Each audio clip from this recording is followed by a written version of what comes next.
Hi, I'm Cindy with Earth Science Resources, and today we're speaking with Dr. Brittney Marshall. She is an exploration manager at BHP.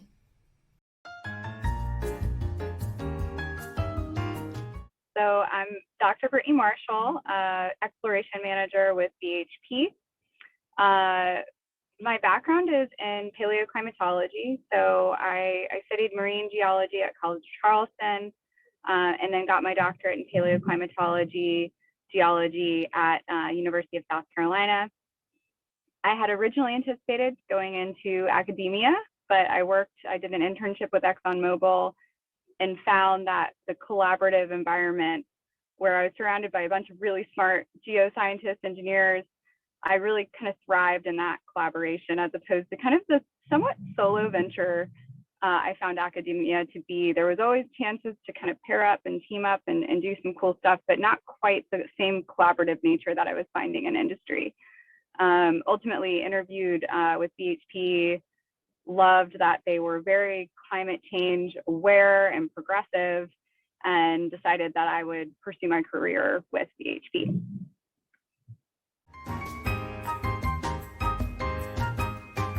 Okay, so I started out as a introductory geoscientist at BHP. I was doing technical work looking at the full petroleum system, so understanding how all the pieces of the geologic puzzle that create a petroleum or hydrocarbon accumulation, how do they all fit together? And there was a bit more of a focus for me, at least, on source rock, which is essentially the rock that generates the hydrocarbon, and understanding how that worked in a given area.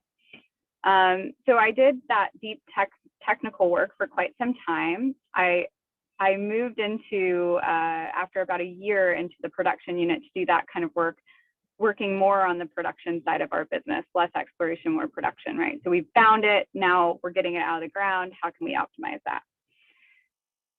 So then I had a big shift in my career. I was after about a year in the production, I went and worked for our climate change and sustainability team. At the time, I didn't really know what that would entail, but it was very much not geoscience.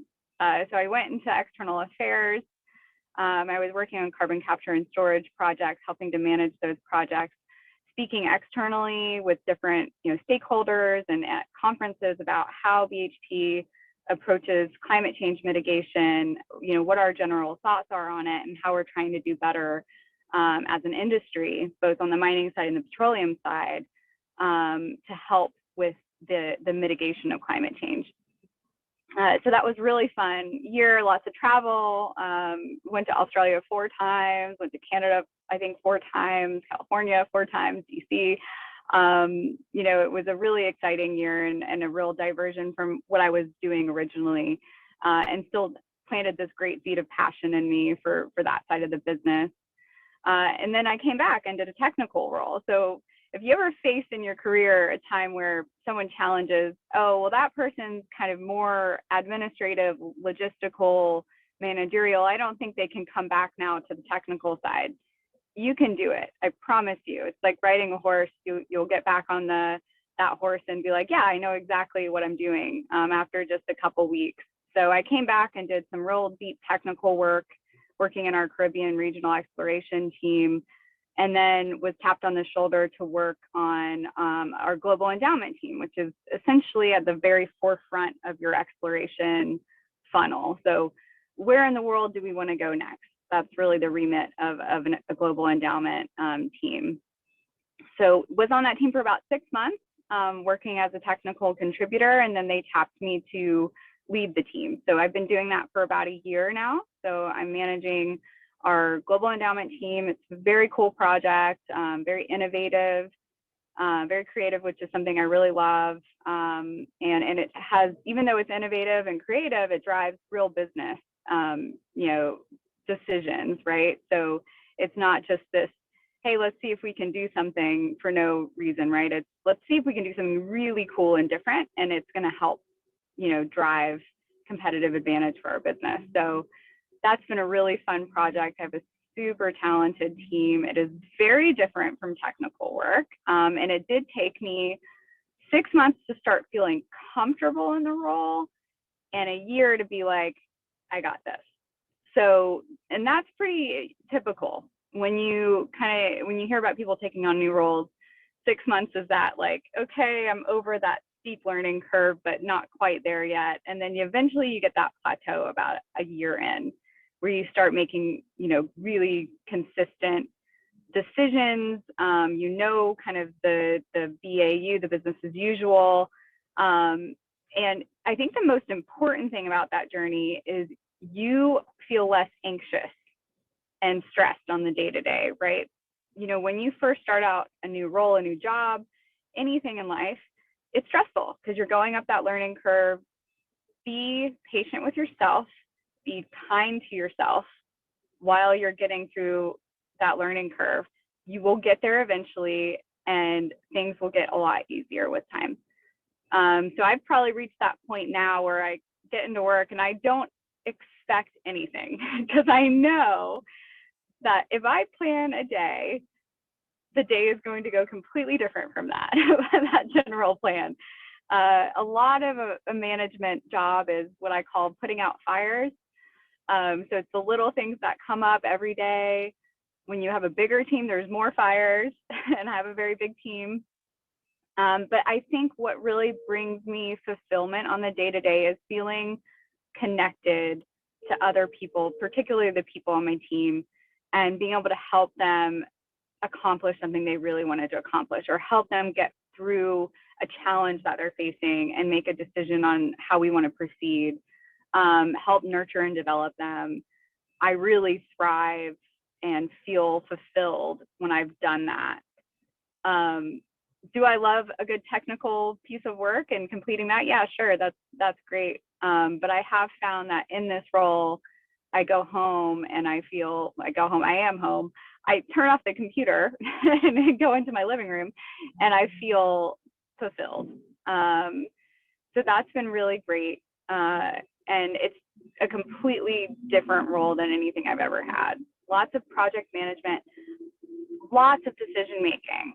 Management is all about decision making. It's about taking all the pieces of the puzzle, listening to your team, getting all of the perspectives in the room, and making an informed decision at the right pace, right? It's a decision you can make in an hour after thinking about it for a little bit. It might be something that you can make right away after hearing every perspective in the room. It might be something you really need to sit on for a couple days, if not a week, before you can make that decision. But that is essentially a big part of management, is decision making, and being able to help guide your team and create that vision, and make sure that you're never going to make everyone happy every decision you make, right? But make sure that everyone can kind of live with it. And you're being unbiased in that decision making, right? And bringing all the right people in the room to make sure that decision isn't going to have any ripple effects downstream, right? You're not going to get it right all the time, but that's really the big challenge in project management and people leadership. I think that there's so much more I can say, but I'll pause and see what your next question is, Cindy.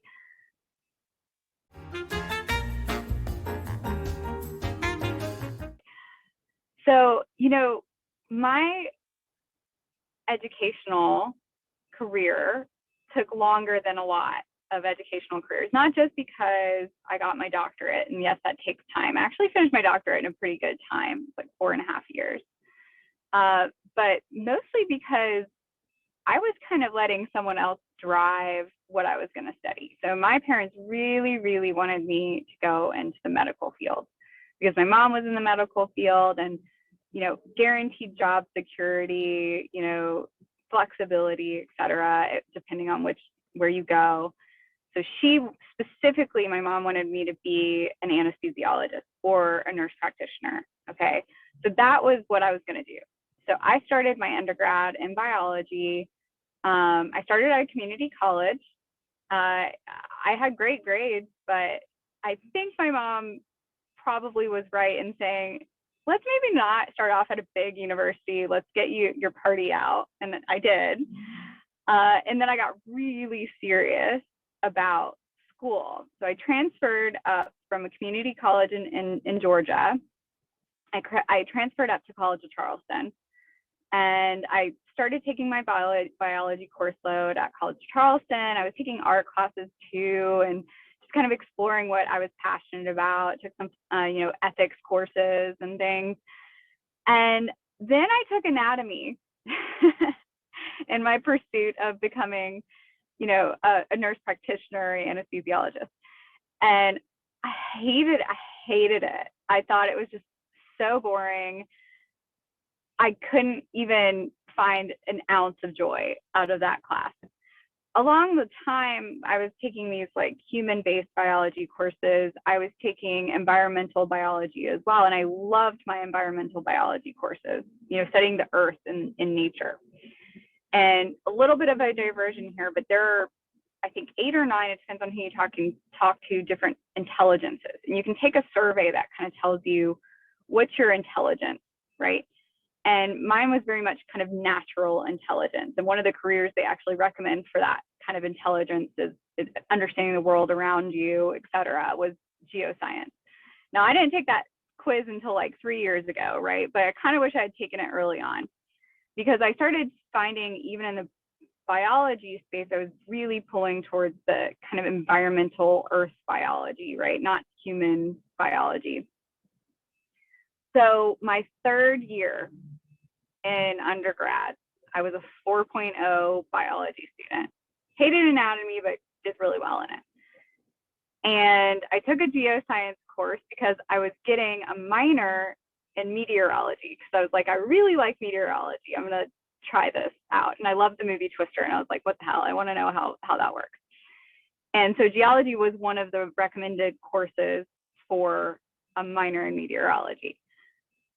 So I took it and I just fell in love. I was like, this is my discipline. I loved it. I had a great teacher. She came to my wedding. I'm still really good friends with her. She turned out to be my advisor. And when I told her I wanted to switch my third year in my undergrad to geoscience, she was like, are you sure you want to come to the dark side? Because you're doing really well and you're almost there. And I was like, I don't want to do something that I'm not genuinely passionate about for the rest of my life, because I'm not going to be good at it. And I was so passionate about geoscience that I knew that was what I wanted to study. So I switched, and I did a really hard course load for the next 2 years to finish up my undergrad in 5 years.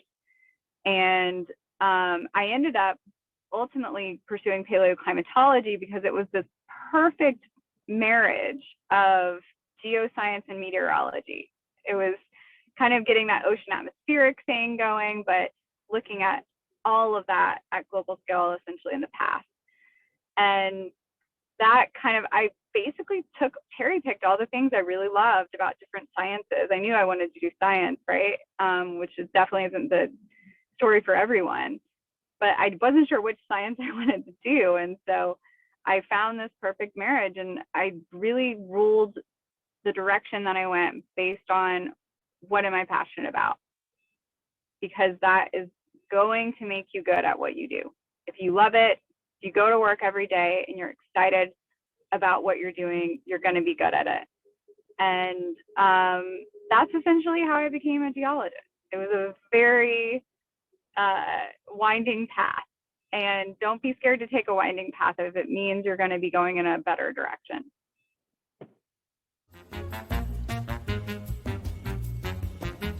So I would say the biggest thing I wish I knew really early on, and something that I wish people had,